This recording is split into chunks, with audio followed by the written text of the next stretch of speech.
Irmãs, boa tarde. Todas receberam esse papelzinho? Alguém não recebeu? Pode levantar a mão. Fica com a mãozinha levantada só para ela te ver. Você recebeu? Queridas, eu preparei esse devocional para vocês, porque é mais um momento agora para você colocar a sua vida diante do Senhor. As suas circunstâncias, aquelas coisas que você precisa conversar com Deus, porque às vezes é bom participar de palestras e tal, mas é muito mais importante você se aquietar diante do Senhor para ouvir o Espírito falando com você e para Ele te fortalecer diante daquilo que você precisa, porque a palavra de Deus é viva e alimenta e confronta e dá coragem e traz consolo, fortalece os que estão cansados. Então eu preparei esse exercício para vocês. E como que vai funcionar? Você pode sentar aqui fora nesses banquinhos ou sentar mais no fundo, vocês podem se espalhar um pouquinho. Vocês vão ler isso aqui com calma, em oração. Tem dois trechinhos, um texto de Teilhard de Chardin sobre esperança paciente, confiança paciente, alguns versículos bíblicos e um trechinho do Henry Nouwen, falando sobre questões não resolvidas e situações em aberto. E aí tem 3 perguntas para vocês tentarem responder aí diante do Senhor. Não precisa responder tudo, às vezes uma delas vai mexer mais com você, você pode se demorar mais nela, é só para orientar e para guiar o Espírito Santo para continuar falando com você. Então fique atenta ao que Ele falar com você. Se você quiser escrever no seu caderno, reflexões, o que te chama a atenção, coisas para você pensar melhor, coisas para você levar em oração diante do Senhor, e também para você ter um tempo de conversar com o Senhor, sobre aquilo que mais te impactou aqui nesse nosso tempo juntas. Então eu gostaria de dar um tempinho para a gente fazer isso. Que oração agora? 3 e 4, ok. 3 e 4, então 3 e meia. Eu retomo então, e aí eu tenho algumas outras slides que eu quero comentar com vocês, e a gente tem um tempo novamente de perguntas, de compartilhar, de contar, né, as histórias. Combinado? Então, fiquem à vontade, procurem um lugarzinho confortável, leiam em oração e deixem o Espírito Santo guiar vocês nesse momento.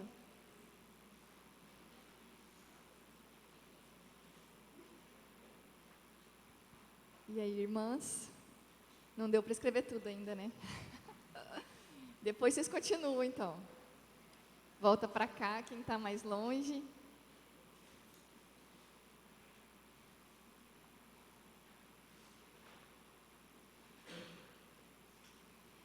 Quando eu faço esse exercício no Labri, geralmente eu deixo... a gente faz isso ao longo de uma manhã toda. Mas como ainda tem coisa para a gente conversar e terminar, né, e eu não quero estender muito, não deu para deixar muito tempo. Mas esse papelzinho vai ficar com vocês. Depois, quando vocês estiverem em casa, vocês podem reler isso com calma e ter um tempo maior de oração e conversa com o Senhor também. Eu quero só destacar 2 coisas que para mim me confrontaram muito, né, e me ensinaram também, que é quando o Teilhard de Chardin fala que no finalzinho, né, no último parágrafo desse primeiro poema, ele fala: dê ao nosso Senhor o benefício de acreditar que sua mão está guiando você. E aceite a ansiedade de sentir que você está em suspenso e incompleto. Acho que é por isso que a gente quer sair da espera rápido, porque dá essa sensação de que está incompleto, você está em suspenso, e você quer logo resolver, você quer logo, né, sair dessa situação de desconforto. Mas dê ao Senhor esse benefício de acreditar que Ele está guiando você. E aceite ficar nessa situação. Não tenta fugir dela. Não busca sedativos para aliviar a dor ou para te anestesiar, sabe? Não tenta achar um atalho. Deixe a mão do Senhor te guiar. Pelo tempo que for necessário você passar por isso. Porque no tempo certo Ele vai te tirar dessa espera. Ele vai fazer algo acontecer. A situação vai mudar de alguma maneira. Outras coisas vão surgir, né?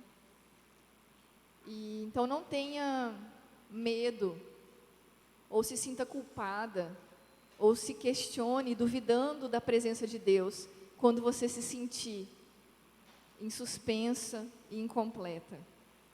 A mão do Senhor continua guiando você. Amém? Pode colocar, por favor.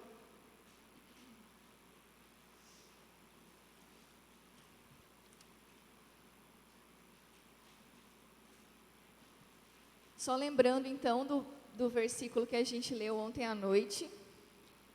Paulo, em Romanos 8, 24, diz assim: recebemos essa esperança quando fomos salvos. Se já temos alguma coisa, não há necessidade de esperar por ela.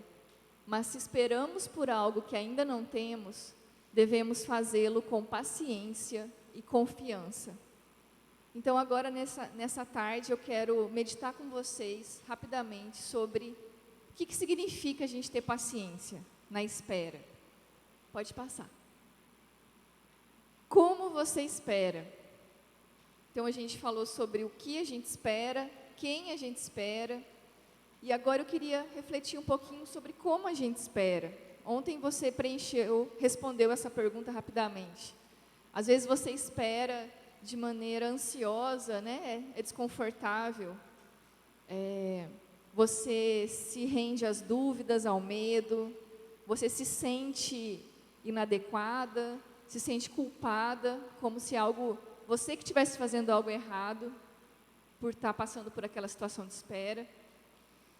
E muitas vezes eu achei que só eu estava esperando, porque parecia, quando eu olhava para as pessoas à minha volta, que a vida de todo mundo estava indo bem, mas que só eu estava passando por isso. Só que a gente sabe que isso não é verdade, né, irmãs? Com todo mundo aqui que compartilhou alguma coisa, todo mundo passa por situações de espera. Todo mundo. Como que você espera, então? E o que significa esperar com paciência e confiança? Pode passar, por favor. Bom, Deus nos fala, então, através do apóstolo Paulo, né, para a gente esperar com paciência.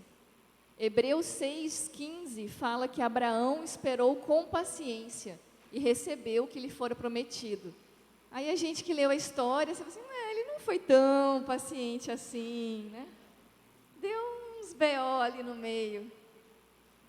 Essa nossa paciência não é perfeita, né, irmãs? Quando a gente olha e lê a palavra de Deus assim, não significa que o nosso coração nunca vai duvidar. Não significa que a gente nunca vai ter medo. A gente vai levantando, tropeçando, caindo, levantando, tropeçando, caindo. Então Deus nos dá a fé para crer, mesmo que às vezes a gente tenha dúvidas e tenha medo ainda no nosso coração. É tudo meio misturado, sabe? Por isso você não precisa se sentir culpada ou achar que tem alguma coisa errada com você, porque é difícil muitas vezes, sim. Mas o Espírito Santo nos convida a prosseguir, assim como Abraão, que é considerado o pai da fé, não é?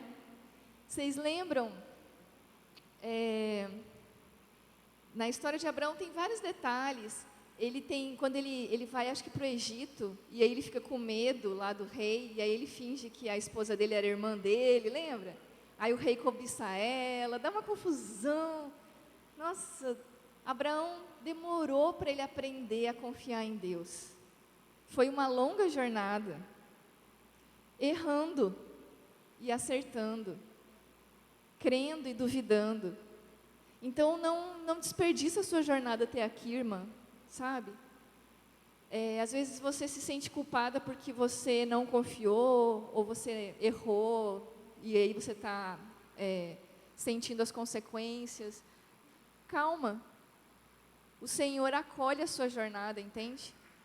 Mesmo antes de você confiar nele, ele já estava te conduzindo. Mesmo antes de você conhecer o Senhor, ele já cuidava de você, ele já sabia seu nome e te conduzia. Então o Senhor conhece a nossa história e dá conta de lidar com ela, entende? Não tem história que ele não possa mudar, transformar, restaurar. Não tem impossível para Deus. E mesmo que as coisas não deem tudo certo, como a gente estava conversando, Deus ainda assim vai te dar a sua graça e vai permitir que você passe por essas situações, conseguindo enxergar sentido e recebendo consolo e tendo motivos de alegria e contentamento. Então, lembrem disso. Abraão esperou com paciência e recebeu o que lhe fora prometido. Tiago também fala: por isso, irmãos, sejam pacientes enquanto esperam a volta do Senhor. Vejam como os lavradores esperam pacientemente as chuvas do outono e da primavera. Com grande expectativa, aguardam o amadurecimento de sua preciosa colheita. Sejam também pacientes. É legal o Tiago falar isso, né? Que a gente aqui na cidade, a gente não é mais guiado pelas estações, né? A gente não precisa esperar a colheita crescer, a gente só vai no supermercado e compra, né? No sacolão, no açougue, na feira. Mas tem um tempo de plantar, de esperar, de colher, tem um tempo. E esse mesmo tempo existe nas nossas vidas, nas coisas que o Senhor está plantando em nós. E Ele está gerando esse crescimento, para Ele também gerar os frutos. É muito bonito essa ideia da videira. Deus podia dar vários exemplos, né? E esse exemplo que Ele dá de nós é muito bonito nesse sentido. Nós somos a videira, cujo cabeça é Cristo. A fonte de vida, a seiva que flui nessa videira é a vida dele. Então imagina que cada um de nós aqui é um galinho que está enxertado nessa planta, né, nessa árvore. Se você já viu uma videira ao vivo, ela é uma árvore muito frágil, né? Ela não é como as outras árvores que tem um tronco principal e galhos fortes que dão uma sustentação, né, para as folhas e para os frutos. Ela é cheia de galinhos muito frágeis, muito frágeis. Você precisa colocar uma sustentação para ela crescer. É quase como se ela fosse uma planta trepadeira, né? Que vai subindo. Geralmente você coloca umas estacas ou alguma outra árvore próxima. E aí ela vai espalhando os ramos. E às vezes você vê aqueles cachos de uva grandes e fala: nossa, como que aguenta aquele galinho tão fininho, né? Também isso é louco, de tantas árvores que Deus fez. Ele fez a videira desse jeito. E aí Ele pega a videira que Ele fez desse jeito e fala: eu sou a videira verdadeira, vocês são os ramos. Tem uma vida que flui em cada um de vocês. E enquanto vocês estiverem ligados a mim, vocês vão estar vivos e vocês vão dar frutos. Frutos que vão agradar o meu Pai e honrar o nome dEle, glorificar o nome dEle. E Ele vai se alegrar por isso. Então tem um tempo para isso acontecer, vocês percebem? A questão é, por trás dessa história, a verdade é qual?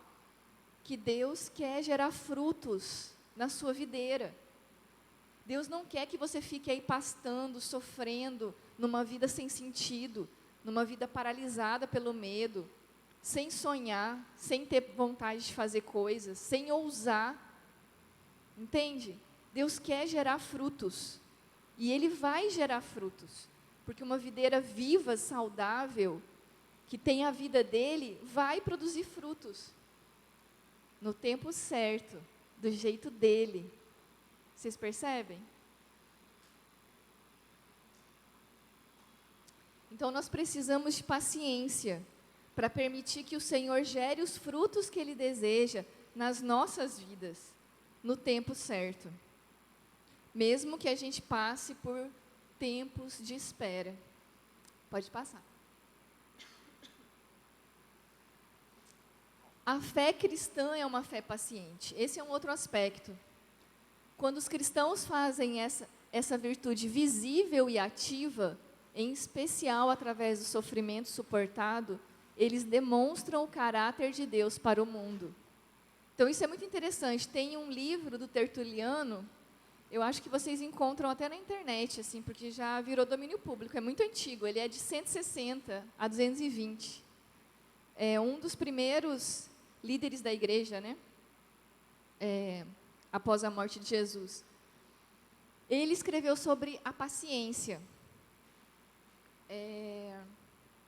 E lá ele fala que naquela época era comum ter escravos, lembra? Então, quem era obrigado a ter paciência eram os escravos, porque eles não podiam fazer nada que eles desejavam, eles não tinham vontade própria. Um escravo não podia falar, acho que hoje eu não vou trabalhar não, vou pegar um atestado aqui, vou mostrar para o meu chefe. Ou simplesmente eu não vou aparecer. O escravo não tinha bens, não tinha propriedades, os filhos dele eram propriedade do seu senhor, e ele não tinha liberdade para decidir o que fazer. Então, ele era obrigado a se submeter à vontade de um outro. Sabe isso que a gente falou de entregar o controle para Deus? Entregar o futuro e os planos para Deus e deixar Deus conduzir? Então, imagina isso, o escravo era isso. Ele tinha que entregar o controle para o seu senhor. Os planos, o futuro, as decisões, era o seu senhor que ia decidir. Se ele tivesse um senhor bom, ele seria bem cuidado. Se ele tivesse um senhor mau, ele sofreria com isso. Então, Tertuliano fala que a paciência era a resposta de pessoas que não tinham a liberdade de definir seus próprios objetivos ou fazer escolhas, os escravos. Só que Jesus veio como servo, que é mais ou menos a mesma palavra para escravo. Jesus veio como servo, ele entregou a sua vontade para o Pai, ele se despiu da sua glória e assumiu o papel de escravo sem direitos, de servo, de homem limitado a todas as coisas que nós somos limitados, o tempo, o espaço, tudo. A dor física, a fome, a solidão, o abandono dos amigos, a rejeição. Só que Jesus, então, encarnou a virtude, ele encarnou a paciência. E por Jesus assumir a paciência, ele a transformou em virtude. Jesus encarnou a paciência e assim a transformou em virtude. Eu quero ler um trechinho aqui para vocês.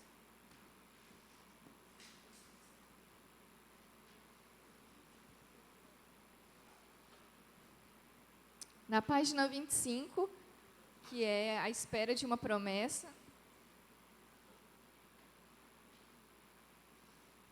na 4ª página, eu falo aqui sobre Tertuliano.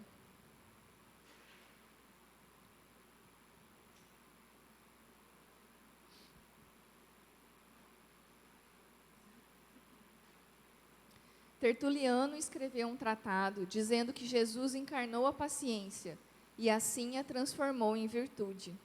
O Filho de Deus viveu no tempo e esperou pacientemente o cumprimento da vontade do Pai, através de suas ações, escolhas, relacionamentos, morte e ressurreição. Ele obedeceu e submeteu sua vontade ao Pai. Ele não agiu precipitadamente. Não tomou o poder e instaurou o reino antes da hora. Não desceu da cruz quando o sofrimento se tornou insuportável. Jesus uniu a graça da fé com a virtude da paciência. A paciência de suportar o mal e o sofrimento, enquanto almeja algo de maior valor. A paciência de viver o já e o ainda não simultaneamente. Por isso, os cristãos não devem ser impacientes. Eles permanecem em um relacionamento constante com Deus, ligados à videira da qual recebem a vida, firmados nas promessas relatadas nas Escrituras, olhando para a ressurreição e a volta do Messias. Confiam todas as coisas, incluindo suas próprias vidas, ao Deus que está fazendo tudo novo. E enquanto esperam, vivem plenamente o hoje. De acordo com Henry Nouwen, a verdadeira paciência é o oposto da espera passiva. Sabe aquilo que as pessoas falam assim, eu não posso orar por paciência, não. Senão Deus me coloca naquelas situações que eu tenho que esperar. Ter paciência é o oposto da espera passiva, em que nós deixamos que as coisas aconteçam e permitimos que os outros tomem decisões. A paciência significa entrar ativamente no âmago da vida.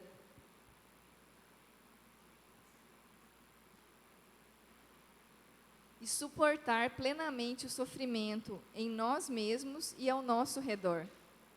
A paciência é a capacidade de ver, ouvir, tocar, saborear e cheirar, tão plenamente quanto possível, os acontecimentos íntimos e exteriores da nossa vida.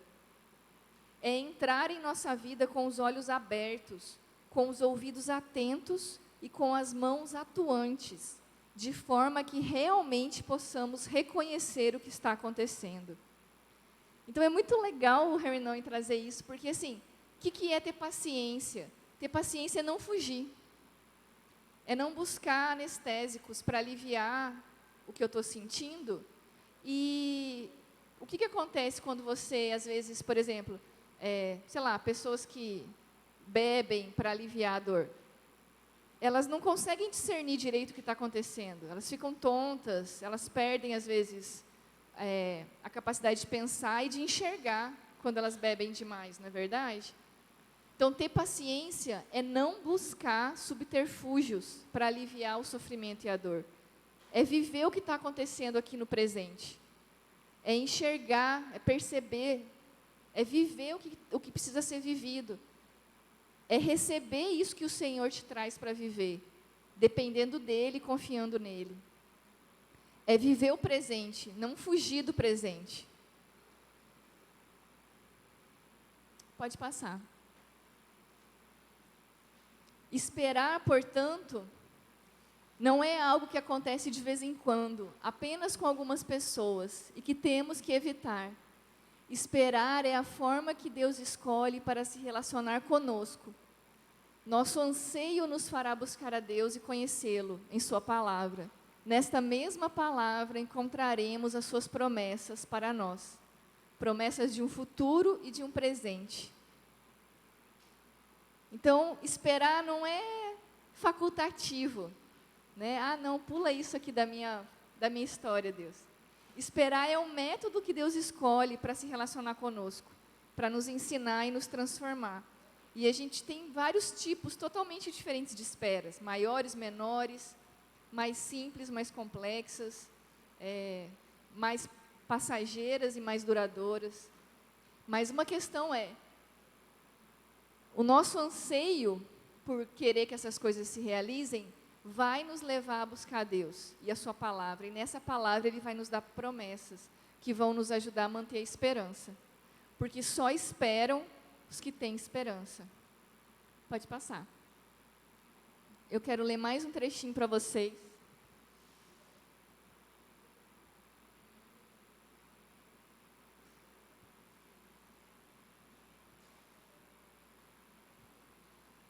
Na página 26, a espera de uma promessa, eu falo especificamente sobre isso. O que significa, né, que Deus faz promessas para a gente?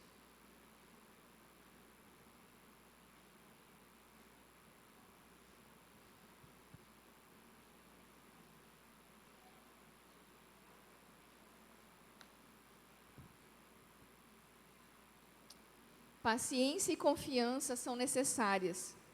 Podemos ser pacientes e viver o presente, porque podemos confiar em Deus e em suas promessas. Podemos confiar em tudo o que Ele diz e faz, agora em nossas vidas. Estamos seguros porque sua fidelidade nos sustenta, e podemos aguardar com paciência o cumprimento de cada expectativa. J.C. Riley afirma que as promessas são os meios pelos quais Deus se agrada de se aproximar da alma do homem. Esse é o livro Santidade, é um tijolo, gente. Não sei se vocês já viram esse livro. Santidade, sem a qual ninguém verá o Senhor. Sabe esse versículo? Então, esse é o nome do livro, tá? Escrito Santidade, bem grande, ele é um tijolão, assim, deve ter, sei lá, 800 páginas. É um clássico, um dia vocês têm que ler esse livro. Um dia. E aí o Riley, nesse livro, ele fala isso. As promessas são os meios pelos quais Deus se agrada de aproximar da nossa alma. Deus continuamente induz o homem a ouvi-lo, obedecê-lo e a servi-lo, comprometendo-se a fazer grandes obras se ele tão somente crer e prestar atenção em Deus. Em resumo, como disse o apóstolo Pedro, nos têm sido dadas as suas preciosas e muito grandes promessas. Aquele que misericordiosamente determinou que toda a Escritura Sagrada fosse escrita para o nosso ensino, também demonstrou seu perfeito conhecimento da natureza humana, ao deixar espalhada por todo o livro uma riqueza perfeita de promessas. Promessas apropriadas para todo tipo de experiência e todo tipo de condição de vida. Ele parece dizer: você quer saber o que eu prometi fazer a você? Você quer? Você quer saber o que eu prometi fazer a você? Você quer ouvir quais são as minhas condições? Então, tome a sua Bíblia e leia.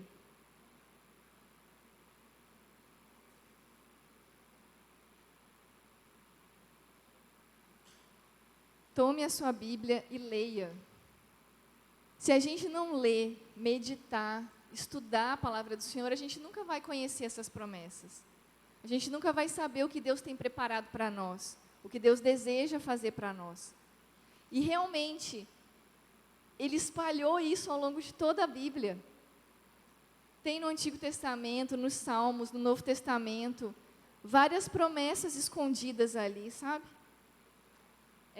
Como pedras preciosas que você tem que cavar para você encontrar. Muitas pessoas leem e não veem nada, enquanto que outras encontram esse tesouro. Então, leia a sua Bíblia como sendo a palavra do Deus verdadeiro para você conhecê-lo, para você se fortalecer, para você encontrar promessas que vão te dar forças para suportar as adversidades, todas as circunstâncias, as provações de vida, para você conseguir, em oração, trazer essas promessas e falar: eu creio nisso, e o Senhor vai cumprir a sua palavra até o final. Pode passar. A Corrie ten Boom, não sei se vocês conhecem a história dela, ela foi uma cristã holandesa que viveu no período da Segunda Guerra Mundial.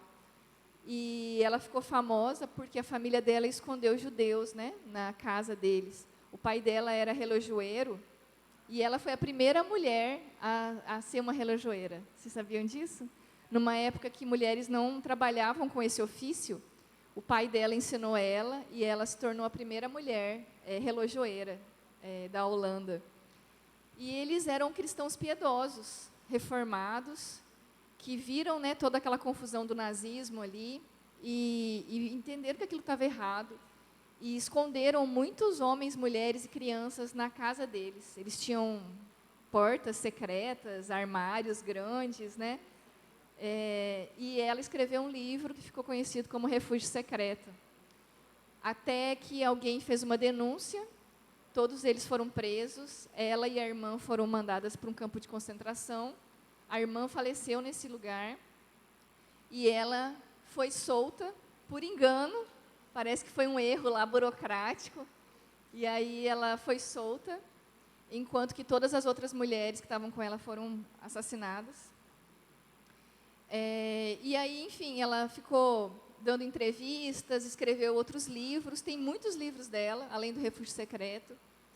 E viajando ali pela Europa, contando essa história de um Deus que salva, que resgata, que protege, mesmo em meio à loucura absurda que foi aquela Segunda Guerra Mundial e ao extermínio dos judeus, né? Que ela viu de muito perto. Então a Corrie tem essa frase que eu acho maravilhosa: deixe as promessas de Deus iluminarem seus problemas. Então, de modo geral, nem só as esperas, todos os problemas, todos os conflitos, as situações difíceis, todas as coisas que ainda não estão resolvidas, que ainda estão em suspenso e incompleto, deixe as promessas de Deus iluminarem isso. O que isso significa? Significa que eu pego o meu problema e eu não tento resolver com a força do meu braço, com o meu controle, com a minha competência. Eu levo esse problema para Deus. Eu trago ele à luz da sua palavra. E nessa palavra eu encontro promessas. E essas promessas iluminam o meu problema e me ajudam a enxergar. Me ajudam a lidar com aquilo. O Senhor pode me dar ideias, pode sim me dar estratégias do que fazer. Mas além disso, essas promessas me dão coragem para continuar confiando no Senhor. Essas promessas me dão esperança de que Ele é um Deus bom que está caminhando comigo. Essas promessas me lembram de quem Ele é e do que Ele está fazendo. E que Ele vai cumprir todos os seus propósitos até o final. E aí, então, esse problema que às vezes é tão grande que me impede de andar, de viver, parece que ele ganha a proporção correta. E eu vejo que o meu Deus é muito maior que os meus problemas. Não existe nada maior que o nosso Deus, gente. O nosso Deus é muito maior e essa grandeza dele precisa alcançar o nosso coração, para a gente ter perspectiva certa. Para a gente ver que a minha história, os meus sofrimentos, os meus problemas, as minhas esperas, não são tão grandes assim. Tudo isso está incluído numa história muito maior do que Deus já fez, do que Ele está fazendo, do que Ele ainda vai fazer. E aí isso dá a perspectiva certa, para a gente também olhar para as situações dos nossos irmãos, ajudar as nossas irmãs que também estão passando por problemas. Sabe quando a gente está olhando tanto para o nosso umbigo, e a gente sente tanta dor pelas nossas feridas, que você fica lambendo suas próprias feridas, e você não consegue olhar para cima e ver as outras pessoas. Às vezes, quando a gente vê o outro, a gente vê que o nosso problema nem é tão grave assim. Quando a gente vê a quantidade de coisas que estão acontecendo com pessoas tão próximas de nós. Então, a palavra do Senhor nos dá essa capacidade de ajudar os outros, mesmo quando nós ainda não conseguimos resolver todos os nossos problemas. A palavra do Senhor nos dá esperança e coragem para continuar vivendo, mesmo quando as coisas ainda não estão resolvidas. E também nos dão paciência para a gente esperar o tempo certo de cada coisa se resolver. Pode passar. O Senhor do tempo sabe o que Ele está fazendo. Eu sei que é difícil de acreditar nisso. Quando a gente olha para o nosso país, gente, a gente olha para essa confusão aí, política, econômica, guerra na Ucrânia, sabe? A gente vive um momento de paz mundial, e como assim a Rússia invade um país pacífico, e pessoas normais como eu e você têm que sair de casa com a roupa do corpo para salvar as crianças e virar refugiado, sem ter onde morar, sem ter o que comer. Sabe, você olha para a violência, você olha para a injustiça, para a corrupção, você olha para as coisas que acontecem, você fala assim, cadê Deus? Onde que Ele foi? Será que Ele não está vendo tudo isso que está acontecendo? Mas Ele está vendo, Ele sabe, Ele continua conduzindo, e Ele está sustentando ainda as vidas de cada uma dessas pessoas, e levando toda essa história para um propósito. Então, esse nosso anseio para resolver toda essa maldade, para ver o bem prevalecer, vai acontecer um dia. Deus continua no controle. O Senhor Jesus está reinando agora já sobre tudo e sobre todos. É isso que a palavra diz e é o que nós cremos. que Jesus está agora à direita do Pai, intercedendo por nós.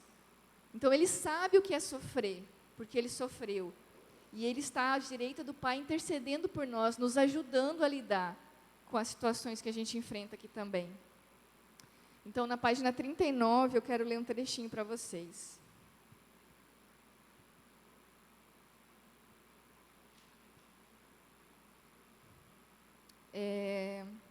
O tempo, olhando ao redor.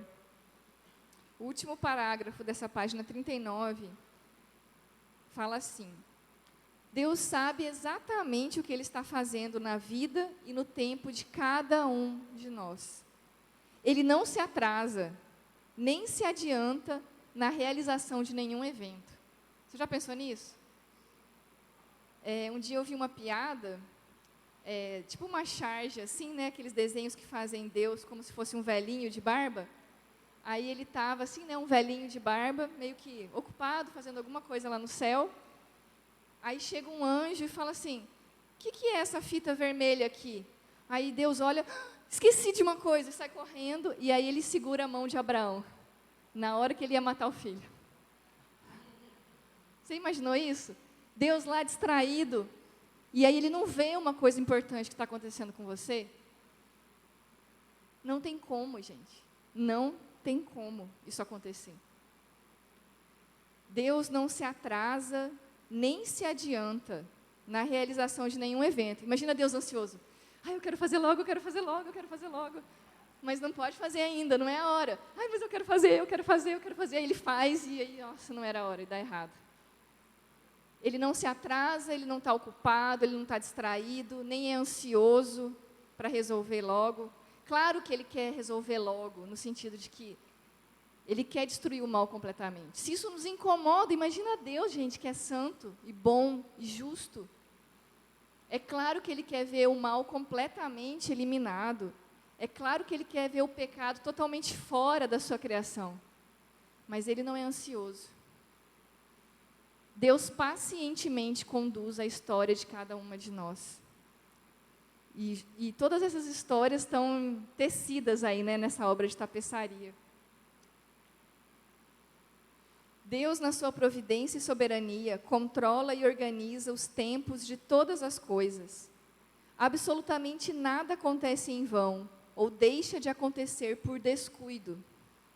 Além disso, cada momento traz um desafio diferente, e o experimentamos de forma diferente. O tempo de chorar traz os seus desafios, e o tempo de rir também traz os seus desafios. Ambos nos preparam, nos transformam, nos ensinam. Em ambos somos chamados para viver o presente e agir na situação em que estamos. Em nossa ignorância e imaturidade, esperamos que todos os tempos sejam iguais, que todos os momentos sejam bons e alegres, que todo dia seja o tempo de abraçar e ser feliz. Mas a vida não é feita de monotonia. Ela é dinâmica e tem um sentido. Caminhamos em direção a um destino e temos um futuro. Assim também há um lugar especial para o tempo de esperar, que se torna tão importante quanto o tempo de obter o esperado. Na espera, aprendemos a confiar e a depender. Exercitamos a fé, ainda tão frágil, ainda tão pequena. O Salmo 34:8 diz: provem e vejam como o Senhor é bom. Como é feliz o homem que nele se refugia. Provem e vejam que o Senhor é bom. Não porque tudo vai dar certo. Não porque Ele vai resolver todos os meus problemas do jeito que eu acho que Ele tem que resolver. Não porque eu vou ser feliz para sempre, agora, aqui. Mas porque Ele está presente comigo. E é feliz a mulher que nele se refugia. Porque Ele atende o clamor do nosso coração, sim. Ele traz alívio, Ele restaura, Ele muda, Ele faz algo novo surgir. E Ele deseja manifestar isso nas nossas vidas aqui também. Pode passar. Temos um alvo, um objetivo a alcançar. Estamos participando de uma corrida e buscamos um prêmio. Por isso vale a pena o esforço e a espera. a dedicação e a disciplina, a fé e a esperança serão recompensadas. Então, eu quero encerrar com essas palavras e abrir para vocês, irmãs. Eu vou ler só mais um trechinho. De que vale a pena esperar, porque a fé e a esperança serão recompensadas. Lá em Hebreus fala que a esperança é uma âncora. Vocês lembram disso? Um barco ou um navio, né? Para ele não ser levado pelo mar, pelas correntezas, a âncora é uma segurança que vai permitir que ele chegue no lugar que ele tem que chegar, enfrentando ventos e tempestades, porque a âncora vai dar firmeza. A esperança é como a âncora da nossa alma, que podem vir as tempestades, mas o Senhor vai manter esse barco inteiro. E Ele vai conduzir a gente para casa. Ele vai conduzir a gente até o final. Então, não despreze a sua jornada até aqui. Não ignore a sua história até aqui, só porque ela tem frustrações ou sofrimentos. Mas olha para um futuro. Creia que Deus tem um futuro para você. E que Ele já está te conduzindo para esse futuro. E que a espera e a esperança não serão em vão. Pode passar. Eu vou ler só um trechinho, que está aqui também na página 42.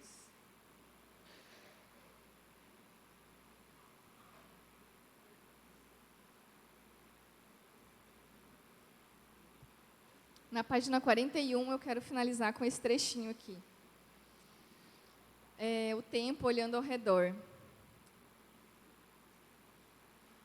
Trevin Walks nos desafia a enxergar além e a ter a coragem para viver o presente, como a corrida que está diante de nós. Sabe quando Paulo fala que tem uma corrida e ele se esforça para correr essa corrida? Porque ele tem um alvo. É isso que está em jogo aqui também. Todos nós estamos numa corrida. Só que o prêmio não é simplesmente eu ter as coisas que eu quero. O prêmio, gente, é esse futuro para o qual Deus está nos conduzindo. Aonde essas coisas que nós vivemos aqui estão nos preparando para isso. Então, olha que legal que ele fala. Eu vou adaptar aqui que ele fala homens, eu vou falar mulheres. Oh, mulheres de pouca fé. Nossa queixa sobre o tempo atual dá voz ao ressentimento que sentimos, porque estamos enfrentando desafios nesses dias.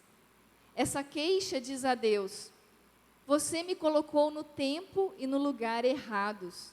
Eu não gosto da tarefa que você me deu.